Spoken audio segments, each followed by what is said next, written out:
Hello, I'm Kads, and welcome to today's video. So today is one of those special circumstance shard pull sessions. As promised in the Heroes Path free-to-play review, we are going to be pulling some shards for the purpose of securing my second Cat's Gaze on my account. In case you didn't watch that video, I do encourage you to if you want my thoughts on the Heroes Path overall, but nonetheless, my plan is to go all the way out here to the Cat's Gaze, which will involve getting both of the keys as well as coming down the entirety of the center, grand total of 101,000 points, and my plan to get that is to do majority of it, 40,000 of it worth in champion training. You can see I've already have 18,000 worth, so about halfway, give or take, and then the rest of it was to be done with shards. So 30,000 from 100 ancients, and then another 30,000 from 40 voids. So that's what we're going to be pulling today. As we take a look in the portal at my overall shard count into the account, one thing to really point out, a huge caveat here, is that I am able to do this because I do have an abundance of shards, so I can just eat the cost. Otherwise, I would be doing a lot more champion training if I wanted to get the Cat's Gaze, or more realistically,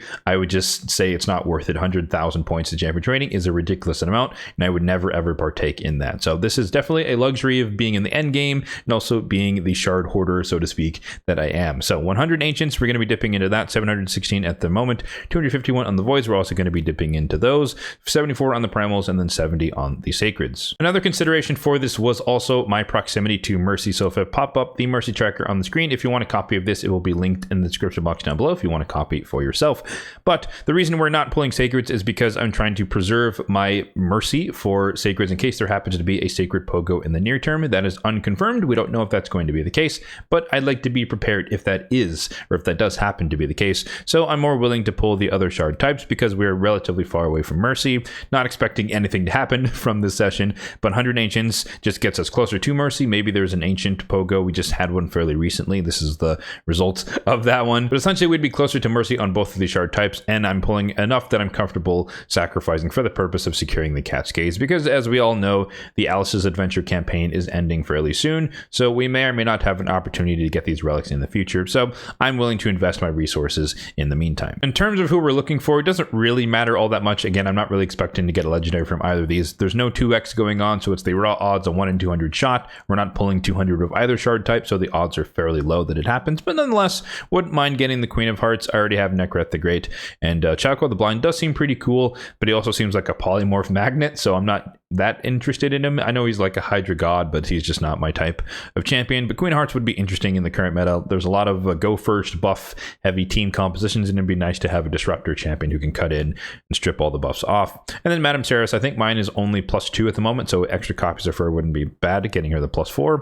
And then for the ancient shards, I just put in Volcanos. I'm not really that fussed about anyone in particular. I don't really have the demon spawn champions to back up Volcanos, but nonetheless, it'd be pretty fun to use. Maybe, I guess I could duo him with Carnage. That would be able to at least make the HP burn from his passive be irresistible, but everyone else is kind of meh, and I already, of course, have the Mad Hatter from the Fusion. And then for the epics, Aishma is only like a Mikage epic, don't really need that. Vogoth, I think mine is +3 at the moment, so one last copy would get him the +4, which would be nice. And then I guess second choice would be Magnar. I think he's also +3 on my account. But yeah, that's who I selected in terms of the progression chance events. Again, I'm not expecting to get a legendary from either of the shard types, so let's start things off actually with the void shards. Again, we're doing 40 of these and 100 of the ancients, so let's dive right in. Without further ado, we've got just enough space, we got a decent amount of cash, and honestly, we don't really need any good luck because the purpose of this is to secure the Cat's Gaze, and that is all that matters. So I do expect to see a ton of rares, but that also does help me because I am actively working on champion training, so more rares means more chickens in the future. And more specifically in this case, some the Bloodhorn and the Huntress secures me another Broadmoth for some future champion chase. 350 points per epic is pretty handy. Runekeeper, Dazdirk, interesting. Cleansing, increased attack, turn meter fill, couldn't be like sort of an arena champion to kind of help you if you pull him early enough, but if you don't pull him early, then I think he doesn't really do all that much, unfortunately. That does maximize our chance to get Madame Ceres. Exemplar, basically useless, not much to say there. I know a lot of people are fans of Painkeeper, mini reset champion, good in like a Bad Eater composition, Demon Lord clan boss, Iron Twins, etc. That is also Coldheart, legendary in disguise, although she's used a lot less more nowadays than she was way back in the day. So yeah, not much there. 10 rares as expected, and then the last 10 pop for the voids. Last 10 here should do it.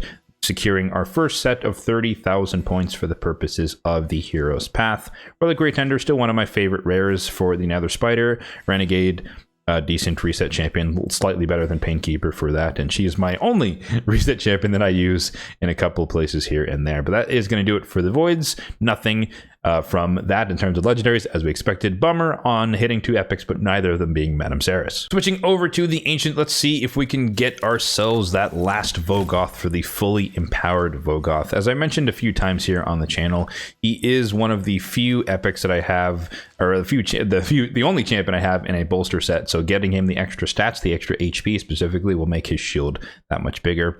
Hellgazer, we've all beaten her in the campaign, but not much to say about her. Marquess is a pretty decent, like, Secret Room Centranos type champion, hits pretty hard for a rare defense based. And Vala has AoE decreased defense, granted not 100% chance, but she can do some work in the Cursed City as well. I built her for that fairly recently, I think the last rotation that we saw.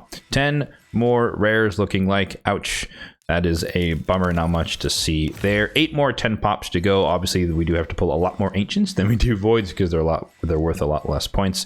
But hopefully we can get 1 or 2 epics along the way. Baroth the Bloodsoaked. He's also kind of a Cursed City champion, but I've tried him out a couple of times and he didn't do all that much for me. But maybe I just don't have him in the right build necessarily. I don't know. He wasn't really blowing me away, let me put it that way. 4 10 pops down, 6 to go. We're still looking for that Vogoth. I think we have maxed out the chance to get him. He should be at a 25x, which is not a guarantee, of course, as we can see here from the Cormac the High Priest, which is a terrible, terrible champion. But let's keep it going here. Next 10 pop. Hopefully this one couldn't be the one. No, Firegun Isabel. That is good. Obviously she's not new because I did have her from one of the fusions, but I don't have a copy of her on my account, so I'll take that in case I happen to need her in some Cursed City or other areas of the game. She could have been used in like my Bommel Doom Tower highlight video, but I actually didn't have a copy of her, so I couldn't test her out to see if she would work. But also I don't think she's necessary because the team I showed worked pretty darn well. Lots of epics here, but still no Vogoth, which is kind of a bummer. Basilisk, pretty decent, like Faction Wars, Cursed City champion, AoE on the A1, good for a stun set. Woad Painted, not really used that much in the current day and age, but she is useful in my Iron or my Sand Devil team. If you want to check out that video, I can link it in the card up above. Where are we at here? I think we have 30 more to go. Yeah, 384 is the goal here. So 3 more 10 pops. Can we get the Vogoth here? That is basically all I would like to see. I was hoping for 1 Madame Ceres and 1 Vogoth. 10 pop of rares is not really going to do it. Let's see if this one's any different. Morag, Bronzelock, used her recently in the Cursed City, built her up recently as well. I'll take a duplicate, that is Empowerment. Zelata, AoE Sleep Champion, but really doesn't see much play. Unfortunate there. And the last one here, the last 10 pop, I believe, if my math is correct. And any more epics? Any more? Not looking good. Okay, no Vogoth. So 25x is officially a scam. So that is unfortunate, but that is just how the cookie crumbles sometimes. So let's go ahead and do or make some of that progress. So we should be at 78,000. We were at 18,000 before. This gave us 60,000 worth of credit. So we're going to grab the energy here, make our way down to the first key. I know a lot of people would probably go for the Mortal Soulstone, but I kind of want as many player points as possible because as a non-spender, we basically don't get any. We get, a few 10 a day or something ridiculous. So Sersha would be nice to have. I do want to use her, actually, believe it or not, in the Nether Spider of all places. So make of that what you will. But let's continue on here. We got to go down. Whoops, not that one. Do want the gems.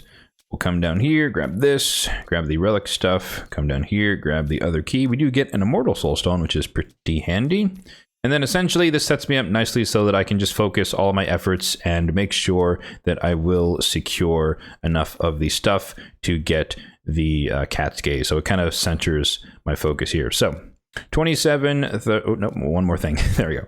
So that 15,600 or 14,600 points, and then basically another 20,000. We kind of knew that already, but 20,000 more points in terms of champion training, and then I can claim my second Cat's Gaze. So there you have it. That is going to do it for the shard pull session. Obviously, if I really just wanted to be super lazy, I could pull more shards and just go all the way out to the Cat's Gaze without having to do any more champion training. But I like champion training, and it's a necessity of the game. I don't mind cranking out more chickens, building up champions, developing my account. So I'd rather spend more energy and gems than spend my shards, and which is how I end up having so many shards over time, making small decisions like this one. But of course, in the event of stuff like this, I do also have the flexibility to use shards to compensate for that stuff when need be. So let me know in the comment section down below if you were also pulling some of your shards for the purpose of this hero's path, or are you just going ham on the champion training to get it done? Hopefully you're making some progress. Hopefully you're getting it done if that is your goal towards the cat's gaze. As always, if you did enjoy this video, then be sure to hit that like button down below. It really does help out the channel. And if you are enjoying the content overall on this channel, then feel free to subscribe to the channel below as well for more content just like this one in the future. Thanks for watching and have a good one.